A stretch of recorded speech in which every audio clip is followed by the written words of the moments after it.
everybody, and welcome to the PT on Ice Daily Show. My name is Christina Previtt. I am one of the two lead faculty for clinical management or modern management of the older adult, and I'm co-faculty with Dustin Jones. Sorry, I'm a little frazzled. I am slightly late because there was an accident at the intersection by my clinic, and so I was stuck in traffic for quite some time. And so now I am going to try and complete this podcast from the side of the road. So don't worry, I am not driving. I have veered off the road, got into a parking lot, and I am going to be talking a little bit about pre-traumatic stress disorder. Before I do that, we are in Baton Rouge this weekend. I am so excited. This course has done amazing. We actually opened up some spots, and we forced Alan Fredendahl, our COO, to tag along to be an additional TA. We are super excited. It's going to be a really, really fun group, and it is going to be warmer and probably easier to travel than us getting all of our flights canceled for the Moline course in Illinois. We made it there, but there was definitely some tumultuous weather to get through, including our TAs getting through snowstorms and me having my flight canceled and coming in the morning. It was quite the adventure. If we are not coming near your town and you'd like to jump into one of our online cohorts, our next cohort for Modern Management of the Older Adult Essential Foundation starts in March, and our inaugural cohort of Modern Management of the Older Adult Advanced Concepts also starts in March. To note, if you haven't taken the online version of Modern Management of the Older Adult, you are not eligible to take Advanced Concepts, very similar to the CMFA crew. Alrighty. Pre-traumatic stress disorder. So if you've seen Dustin and I talk about some of the ageism that happens not only in our healthcare system, but in many interactions that older adults can have with their community, including their family, you know that there's a ton of very negative consequences. It's been linked to billions of dollars in healthcare spending because of inappropriate healthcare decisions that are made because people assume that people who are a little bit older do not have the resiliency to handle certain medical decisions, et cetera, et cetera. And it often percolates down to the clinician in regards to, one, our beliefs around a person's ability level based on their birth date, and two, the way that we're communicating with people. The first time that I had any thoughts or interactions with this type of thought process was actually when I was at a conference in 2015 or 2014, and our keynote address at the very end was called "Don't Call Me Honey." And it was a reporter who was a caregiver for her mother-in-law as she was nearing end of life and was sick and in hospital, and was watching the interactions of healthcare providers with her mother-in-law. And so her mother-in-law had been, I'm pretty sure before she retired, she had been a lawyer or some sort of professional, and which doesn't matter. It's just for being used to being called Mrs. So-and-so or having a certain amount of respect given to her. And they were saying, "Oh, hey, hun, let's switch you over," or "dearie," or all these terms of endearment that the client, her mother-in-law, thought was extremely inappropriate and actually hated being called all of those things and felt like she was being dismissed when she was asking for something and saying, "Oh, don't worry about it, honey, like it'll be fine," or "the doctor will be coming," and felt dismissive. And so in the course that Dustin and I teach, we talk about pre-traumatic stress disorder. And this was based on a podcast episode with Ruth the Truth. She was 90 years old and she was a PT. And she was talking about how interactions and communications with healthcare providers have actually worked to instill fear in her. So not only the method of communication not necessarily potentially being respectful, but the second thing being that she's had so many interactions with healthcare providers who have told her that she should stop doing something. Not because of what she's physically able to do, but because of her age. So, for example, before she's ever had a fall, people look at her chart, notice that she's over the age of 65, and say, Ooh, did you know that 1 in 3 people over the age of 65 fall each year? That is one of the major causes of death in our healthcare system. And she has no risk factors for falls. She's very healthy, active, moves around her community, but it starts to crack her confidence.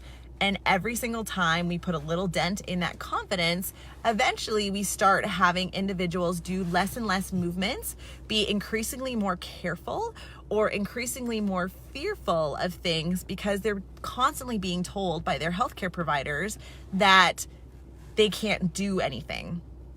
In the Geros Health Facebook group, there was a post last week that it just totally brought on all of these emotions, and it was the trigger for this podcast episode.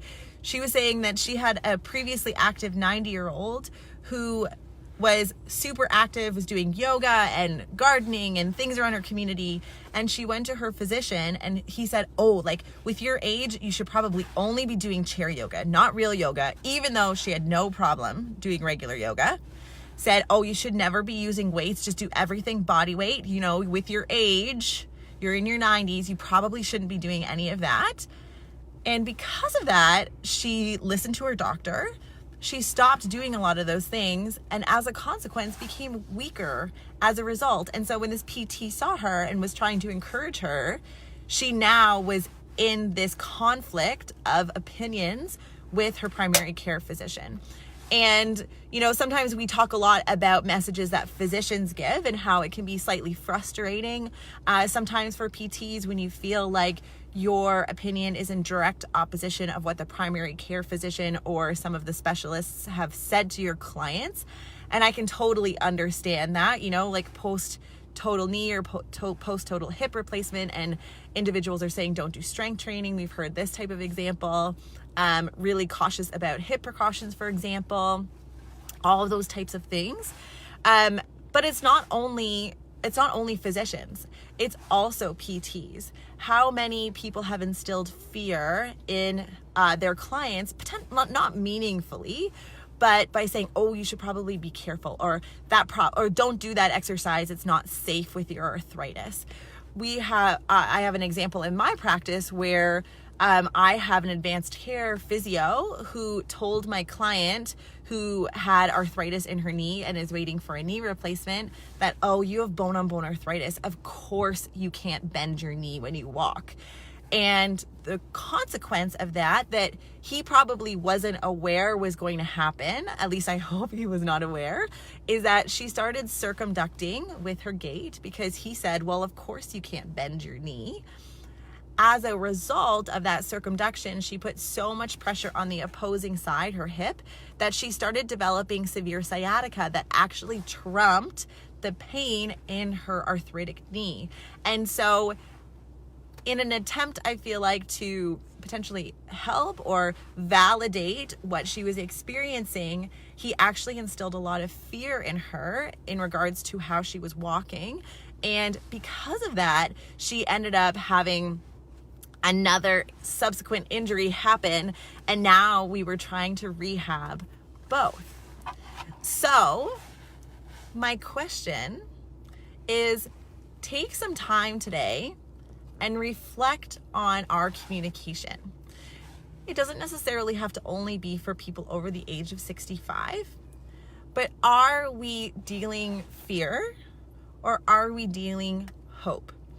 That is my question, because sometimes we don't even mean to, but we can create a lot of fear in our clients or our families. I'm going to give another example of families that is positioned in a way that is because we are worried about our clients. We don't want pain to be exacerbated. We are trying to get them along the rehab process and get their pain down. But the way that our clients interpret our language is in absolutes, or in thinking that it's because of their age, or that this is something that is permanent instead of something that is temporary. So, oh, you shouldn't squat, you have arthritis. Well, the arthritis doesn't go away. And so what could potentially could be said differently. Are we calling our older adults hun or dear? Or are we saying that 90-year-old is so cute?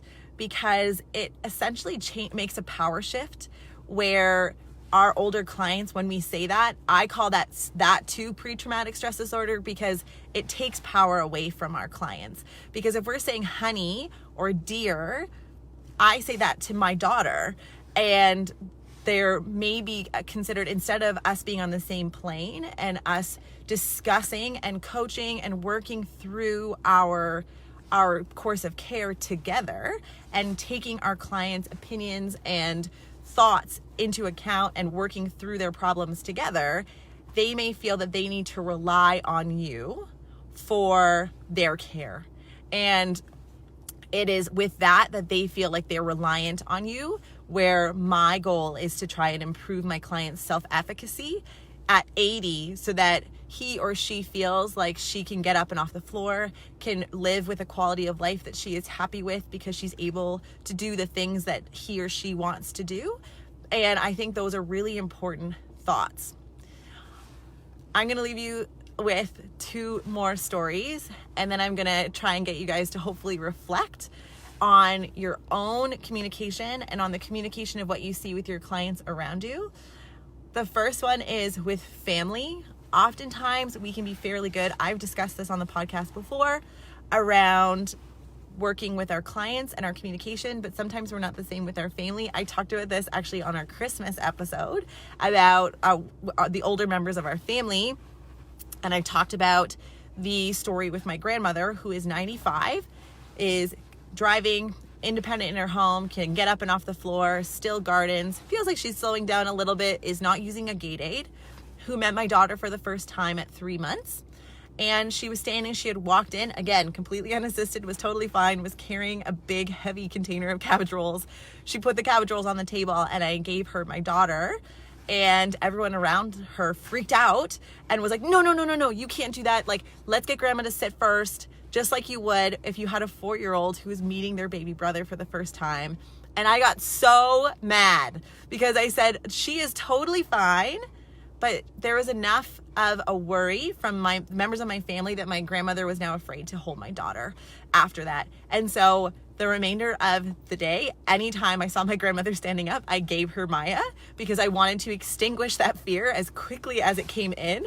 And thankfully it worked, because the next time I saw her over Christmas, she had no problem, and my daughter was heavier and she did totally fine. And my daughter opened up her arms so that my grandmother could take her, and she was super pleased. So that's number 1. And then number 2, oftentimes at the Moline course, when I talk about Masters Athletics, I show a video on ESPN about 2 athletes, one who is 93 and the other who is 100, who are international level track and field competitors. And ESPN did a really wonderful documentary on them, like a little segment, looking at their rivalry, about how they were between 0.05 of a second off their won by 0.05 of a second because he leaned his chest forward.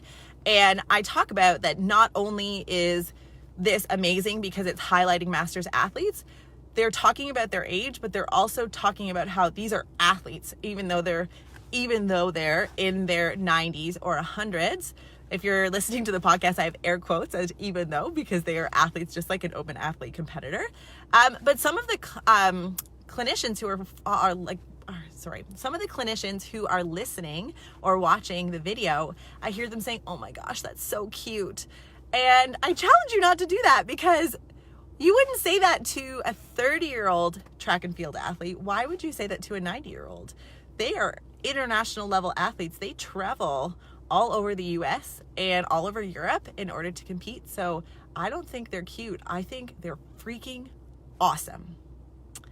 And I am going to leave you guys with that. So I hope you guys have a wonderful Wednesday. If some of you are watching and I'm going to see you in Baton Rouge, super excited. Louisiana's warmer than Canada, as you can see with my big fluffy coat.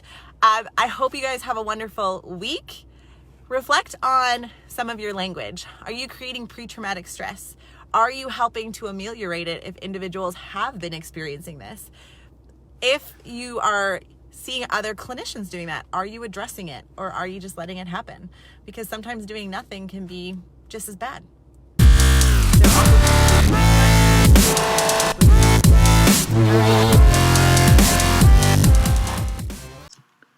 Hey, thanks for tuning in to the PT on Ice Daily Show. If you enjoyed this content, head on over to iTunes and leave us a review. And be sure to check us out on Facebook and Instagram at the Institute of Clinical Excellence. If you're interested in getting plugged into more ICE content on a weekly basis while earning CEUs from home, check out our virtual ICE online mentorship program at ptonice.com. While you're there, sign up for our Hump Day Hustling newsletter for a free email every Wednesday morning with our top 5 research articles and social media posts that we think are worth reading. Head over to ptonice.com and scroll to the bottom of the page to sign up.